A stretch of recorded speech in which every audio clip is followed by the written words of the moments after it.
सतलगिर में आपका स्वागत है। मैं हूं राजेश सिंह। मैं बता दूं आपको कि अगर बात की जाए पंचायती राज की तो पंचायती राज के क्या हालात हैं, इस सब पे चर्चा करने के लिए हमारे साथ, इनको कौन नहीं जानता, पूरी दुनिया इनको जानती है। अगर जम्मू की बात की तो जम्मू का बच्चा बच्चा इनको जानता है, क्योंकि अगर मैं सरपंचों की बात की करूं तो ये सबसे फेमस सरपंच जो हैं हमारी नज़र में आते हैं, क्योंकि काफ़ी अच्छा काम जो है अपने एरिया में कराते हैं। सरपंच अवतार सिंह जी हमारे साथ हैं, जिनको हर कोई जानता है। आप देखते हैं कि ये हर दूसरे दिन जो है इन्होंने काम जो है अपना करके लोगों को दिखाना। इसी से बात करके आखिर पंचायती जो राज है वो किस तरह से चल रहा है, क्योंकि अगर मैं जम्मू की बात करूं तो 3 टायर सिस्टम जम्मू में लागू किया गया था, लेकिन अभी उसके बाद कहीं ना कहीं ये दिखा नहीं, ना डीडीसी दिखे ना बीडीसी दिखे। फिर जो है पावर जो है अब सरपंच ही जो है मुझे ग्राउंड पे दिखते हुए नजर आ रहे हैं। तो इन्हीं से बात करते हैं कि किस तरह के हालात जो हैं अभी जो है जम्मू के हैं। सर, आपसे स्वागत है अपने चैनल पे।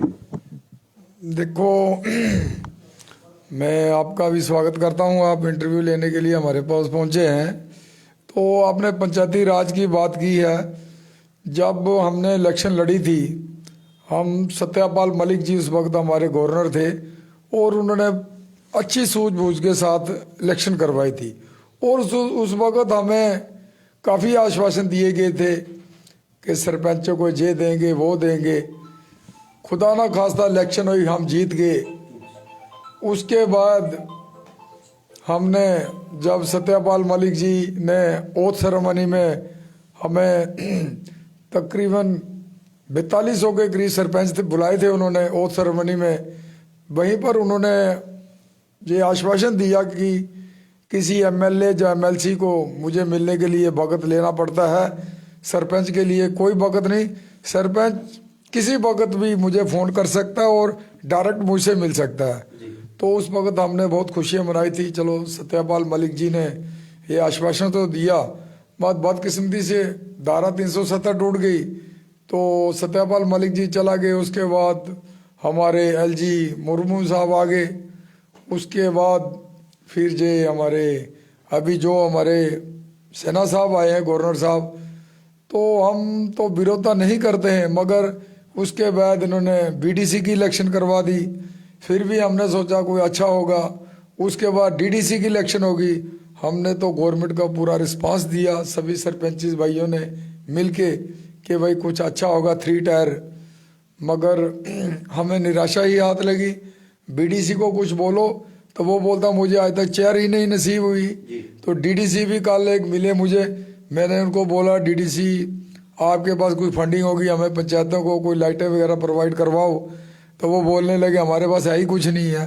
मगर 3 टायर तो गवर्नमेंट ऑफ इंडिया ने जेड के यूटी में लागू किया, मगर मुझे तो लगता है ये आश्वासन ही है। अभी हमारे 8 तारीख को 3 साल पूरे हो गए।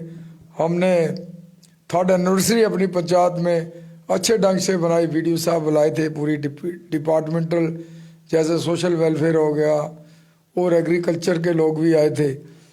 हम तो गवर्नमेंट से यही गुहार लगाना चाहते हैं, अगर 3 टायर को आपने लागू किया है तो इन लोगों को पावरें भी दी जाए। सर, मेरा एक सवाल है। जब सत्यपाल मलिक जी थे यहाँ पे तो उन्होंने भी, मुर्मू साहब भी थे, तब तो बैक टू विलेज का एक प्रोग्राम रखा गया था, शायद मैंने भी आपको कवर के लिए उस वक्त भी कहा, बड़े बड़े वादे किए जा रहे थे कि अब पंचायत राज को जो है ऊंचे स्तर तक लेके जाएंगे। लेकिन उसके बाद जब से मनोज सिन्हा जी आए हैं तो शायद बैक टू विलेज भी उसको बंद कर दिया गया। लेकिन क्या उसके बाद कुछ फर्क पड़ा है? गाँववासी जो लोग हैं उनको क्या लगता है कि अभी कुछ फर्क पड़ा है बैक टू विलेज तो प्रोग्राम के बाद? देखो, बैक टू विलेज फर्स्ट हुआ तो हमें बहुत खुशियां मनाई थी। सेकंड हुआ, थर्ड में हमारे कोई सरपंच भाई ने बाइकाट कर दिया क्योंकि फर्स्ट सेकंड की कोई किस्त नहीं आई थी। तो उस वक्त भी हमने डेमोक्रेसी को जिंदा रखने के लिए गवर्नमेंट के साथ छाना बिछाना चले, हमने विरोधता नहीं की। मगर first second third 3 back to village में आउटपुट क्या मिली, मैं आपको यही बताना चाहता हूँ। खेलो इंडिया के तहत हमारे प्रधानमंत्री जी मोदी जी ने ये कहा था कि हर पंचायत को प्ले ग्राउंड अवेलेबल करवाया जाएगा और स्कीमें लागू करवाई जाएगी। मैं अपनी पंचायत की बात करूं, मैं सिर्फ 3 किलोमीटर एयरपोर्ट से हमारा घर है, पंचायत चट्ठा फार्म। मुझे आज तक अपना पंचायत घर नसीब नहीं हुआ, कितनी बदकिस्मती है। प्ले ग्राउंड की बात करें, आज तक प्ले ग्राउंड नहीं हमें नसीब हुआ। मैं पिछले हफ्ते ही डीसी साहब से मिला प्ले ग्राउंड के मसले में, तो हमारे पास स्टेट लैंड तो है नहीं, फिर भी हमने उनसे रिक्वेस्ट की कि हमारे पास IIM की जगह पड़ी है, तकरीबन 3 पैच 40 कनाल जगह हमारे पास पड़ी है जो 40 साल से वेस्ट पड़ी है। तो हमने डीसी साहब को बोला अगर आप वो हमें 1 पैच 10 कनाल का ही पंचायत को दे दो तो बच्चों के लिए और जो प्रधानमंत्री जी के सपने हैं वो साकार होंगे। तो चलो डीसी साहब ने आश्वासन तो दिया है, हम उम्मीद करते हैं जब अगली बार डीसी साहब के पास जाएंगे तो ज़रूर कुछ ना कुछ मसला प्ले ग्राउंड का। देखो आज हमारा पड़ोसी देश हमें नशे की तरफ धकेल रहा है, जब बच्चों के पास ग्राउंड होगा तो बच्चे ज़रूर ग्राउंड में जाएंगे, अपना एंजॉय करेंगे। इवन जहाँ तक कि मैं अपनी पंचायत की बात करूँ, एक वहाँ हमारी बोर कैंप साथ में लगता है, एक हमारा वहाँ फ्लोरिकल्चर गार्डन बनवाया गया। पिछले दिने वहाँ पर जब एलजी साहब ने उसकी इनाग्रेशन की तो दूसरे ही दिन उस पर टैक्स लगा दिया गया, मगर हमें गवर्नमेंट से जब हमारे चीफ मिनिस्टर गुलाम नबी आज़ाद साहब थे तो उस वक्त जब उन्होंने फाउंडेशन स्टोन रखा था तो हमारे गांव वासियों की उनसे बात हुई थी कि भाई नज़दीक के 3 किलोमीटर या 5 किलोमीटर एरिया में हम टैक्स नहीं लगाएंगे, मगर बदकिस्मती से अब वहाँ पर भी टैक्स लगा दिया गया। वो भी हमें पिछले दिनों तकरीबन 15 दिन पहले मजबूर हो गए कि प्रोटेस्ट करना पड़ा। अब देखो गवर्नमेंट एलजी साहब के नोटिस में लाने के लिए हमने मीडिया टेक 1 वगैरह आए थे, हमने कहा उनके जरिए एलजी साहब के पास बात पहुँचे, मगर 15 दिन हो गए वो भी मसला हमारा शार्ट आउट नहीं हुआ। इसलिए हम ये चाहते हैं कि गाँव वासियों को खास करके जो पेशेंट थे डायबिटीज़ के वो घूमने सैर करने मैं उसी पे आने लगा था। अगर मैं बोरकम की बात करूं तो वहाँ पे पीएससी की जो हालत है बड़ी खस्ता हालत है, वो कब तक सुधरेगी हालत? क्योंकि अभी तक वो पीएससी ना तो रिन्यू हुआ, वो पैसे का वैसे पड़ा है, हमने भी बड़ी बार वहाँ पर उसको कवर किया, उसकी हालत कब तक सुधरेगी? पीएससी की आपने बात करी तो मैं आपको ये बताना चाहता हूँ, हमने पिछले हफ्ते डीसी साहब से मिले और डीसी साहब ने इमीडिएटली एक्शन लिया और उन्होंने अपने सीएमओ साहब को नोटिस में लाया भाई इस पीएससी को फौरी तौर पे, क्योंकि हमारी पंचायत में एक प्राइमरी स्कूल था वो बंद हो गया। तो जब हमने डीसी साहब को बताया कि हमारे पास अच्छी अवेलेबल जगह है, आप पीएससी को शिफ्ट कर दो। वो पीएससी लेडीज़ के लिए बहुत प्रॉब्लम आती है, वहाँ पर 2 छोटे छोटे कमरे हैं, वो भी टूटी बिल्डिंग में है। तो डीसी साहब ने कल सीएमओ को लेटर लिखा और सीएमओ ने बीएमओ साहब के लिए कहा लिखा, मुझे आश्वासन तो दिया, मुझे पूरी उम्मीद है कि शायद वो मसला जल्दी शार्ट आउट हो जाए। आप तो अभी तो आपने बोला कि 3 साल हो चुके हैं सर, 3 साल हो गए आपको भी सरपंच बने, लेकिन बीडीसी और डीडीसी का क्या ध्यान नहीं गया उस पीएससी की तरफ? क्योंकि अगर मैं मैक्सिमम वहाँ की लोगों की कंप्लेन की बात करूँ तो उसी पीएससी से कंप्लेन आती है। सरपंच का जो दायरा है, आपने बड़े अच्छे काम किए, हमने पहले ही हेडिंग में बता दिया कि आपने बड़े अच्छे काम किए हैं, हम भी जानते हैं, वो लोग भी जानते हैं, लेकिन वो एक पीएससी वहाँ एक ऐसा स्टेशन था जो लोगों की सुविधा के लिए फर्स्ट एड माना जाता था। क्या बीडीसी और डीडीसी का ध्यान अभी तक वहाँ पे क्यों नहीं गया? देखो वीडीसी को तो हम बोलते हैं, वीडीसी बोलते हैं मेरे हाथ में ही नहीं कुछ नहीं है, मैं क्या करूं। फिर हमने डीडीसी के साथ भी अप्रोच की तो वो तो बोलते हमें आश्वासन ही दिया जाता है, वो तो जहाँ तक बोल देते हैं ब्यूरोक्रेसी हावी है, हमारे को मानता ही नहीं है। इवन के जो डीडीसी है मेरे हिसाब से डीसी साहब से ऊपर उसको ओहदा दिया गया हुआ है, तो वो जब ऐसी बातें बोलते हैं हमारी कोई मानता ही नहीं है, तो फिर हम किसके पास जाएंगे? सर एक मसला और भी है, अगर आपके एरिया की बात करूँ तो वहाँ पे एक ड्रग्स जो मसला है जो काफ़ी हाईलाइट मसला है। अगर उस एरिया की मैं बात करूँ तो छोटा सा ध्यान में आता है कि ड्रग्स माफिया या ड्रग्स मसला थोड़ा सा आता है कि उस पर नकेल किस तरह की कसी जाए। क्या बेरोजगारी ड्रग्स का मसला है या कुछ और उसका रीज़न है? देखो सबसे पहले तो बेरोजगारी है, जो कोविड की वजह से जो इंडस्ट्री वगैरह चलती थी वो भी बंद पड़ी और 370 आने के बाद वो इंडस्ट्री टोटली J&K में बंद हो गई, वो सब लोग बेरोजगार हो गए। उन लोगों के स्ट्रेस इतना पड़ा हुआ है कि वो अपने आप को वो डिप्रेशन में चला गए हैं। तो जब इंसान कोई जॉब वगैरह नहीं होती तो बुरे कामों पर लग गया।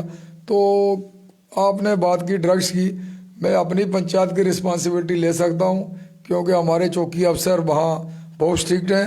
राकेश जी उनका नाम है, वो हरदम किसी भी इस बीमारी को, जैसे ड्रग्स वगैरह का उनको मालूम पड़ता है तो वो फौरी तौर पर एक्शन लेने की कोशिश करते हैं। मेरी पंचायत में तो ड्रग्स का इतना नहीं, मगर बोर कैंप नज़दीक एरिया में तो हमें भी पुलिस से भी गिला शिकवा है। जब वो एडमिनिस्ट्रेशन स्ट्रांग हो तो जे ड्रग्स का तो नामो निशान मिटना चाहिए, मगर आए दिन वो तो दिन भर दिन बढ़ ही रहा है। इसलिए हम एडमिनिस्ट्रेशन को भी आपके मीडिया के जरिए से ज़रूर कहना चाहेंगे कि इस पर संज्ञान लें, नहीं तो ड्रग्स के यूथ नौजवानी ख़त्म हो जाएगी। फिर तो हमारा पड़ोसी देश खुश होगा।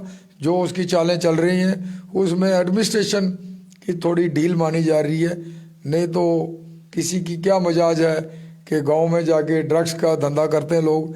हम ज़रूर कहेंगे कि एडमिनिस्ट्रेशन इस पर संज्ञान ले और इस नशे से मुक्ति दिलवाए। सर मेरे जाते जाते एक सवाल, अगर बात करूं अभी जो थोड़ी देर पहले जो फसल बर्बाद हुई है, तो आप भी एक रूरल एरिया से बिलोंग करते हैं, तो क्या उनको किस तरह के किसान जो है, किसानों की किस तरह से अब मांग जो है वो पूरी की जा रही है? क्या किसानों को वो मुआवजा जो है वो कब तक मिलेगा? क्या उस पर किसी तरह के कोई सरपंच लेवल पे या बीडीसी लेवल पे या डीडीसी लेवल पे काम किया जा रहा है, या कोई एडमिनिस्ट्रेशन के बंदे यहाँ पे आए, कुछ ना कुछ तो किसान के लिए हो रहा है वहाँ पे? देखो, मैं खुद किसान हूँ जी। आपको बता दें हम कि हमारे पास जो एग्रीकल्चर के कुछ ऑफिसर लोग आए थे तो लिस्टें वगैरह तो बनवाई, मगर मेरे ख्याल 3-4 महीने हो गए तो किसानों को तो अभी तक निराशा ही हाथ लगी है। क्योंकि अब रोज़ हमें परेशान करते हैं, सरपंच साहब बताओ क्या हुआ। हम भी उनको आश्वासन दे देते हैं कि आज नहीं तो कल होगा, मगर अभी तक उनको कुछ नहीं मिला। क्योंकि मैं खुद बताऊं, जहां पर तकरीबन 75 फसल नुकसान हो चुका है, 25% जो ज़मींदार है उसको लेबर भी नहीं पूरी हुई। तो बदकिस्मती से गवर्नमेंट्स को इस मसले में भी संज्ञान लेना चाहिए कि वो एग्रीकल्चर आगे ही डाउन टू अर्थ घाटे में जा रही है, तो उसको गरीबों को, ज़मींदारों को कुछ ना कुछ राहत दी जाए, तब वो हालत सुधरेगी, वरना किसान परेशान है। तो ये थे हमारे साथ सरपंच अवतार सिंह जी। इनको हर कोई जानता है। हमारा मकसद यही रहता है, क्योंकि जो इन्होंने 3 साल में काम किए हैं हमें वो भी लोगों तक पहुंचाए, क्योंकि सोशल मीडिया एक ऐसा प्लेटफॉर्म है, यहाँ लोगों की आवाज़ को जो है वो सुना जाता है। जब लोग हमसे प्रश्न रखते हैं तो हम भी इन लोगों को जो है वो आगे करते हैं, इनसे प्रश्न पूछे जाते हैं और इनका जो जवाब है वो काफ़ी सटीक नज़र आता है। लेकिन मैं एक बात और बता दूँ कि अगर किसी को कोई परेशानी है तो वो सत्या लकीर के जो हैशटैग नंबर दिया जाता है उस पर जो है वो अपनी बात रख सकता है, क्योंकि हमारा चैनल इस वक्त जो है वो निकल चुका है उस दौड़ की ओर कि हम चाहते हैं कि ग्राउंड से लेकर ऊंचे स्तर से लोगों के जो है हम आवाज़ सुने। अगर गरीबों के मसीह की बात करें तो ये लोग तो गरीबों के मसीह, लेकिन इनके साथ साथ हमारा भी फर्ज बनता है कि हम भी लोगों के मुद्दे को उठाएं। तो सत्या लकीर को जरूर आप लाइक शेयर करें, और एक बात वहाँ पे नंबर दिया है और आप इस नंबर पे जरूर कॉल करें। किसी को भी परेशानी होती है तो आप करेगा, हम जो है आपके साथ जरूर साझा करेंगे। जय हिंद, जय भारत।